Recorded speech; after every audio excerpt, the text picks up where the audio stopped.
গত ২৪ ঘন্টার একটানা বৃষ্টিতে কার্যত বিপর্যয়ের মুখে পড়েছে বাণিজ্য নগরী মুম্বাই।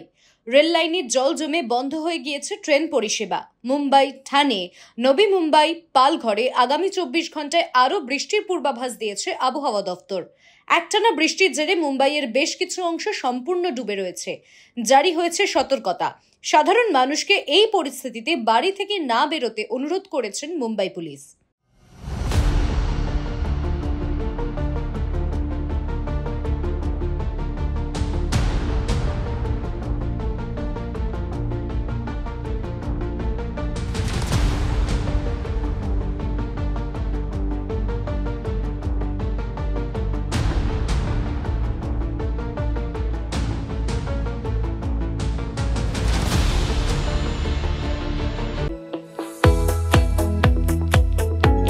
আপনারা দেখছেন ইউএন লাইভ, বাংলা খবরের শেষ কথা।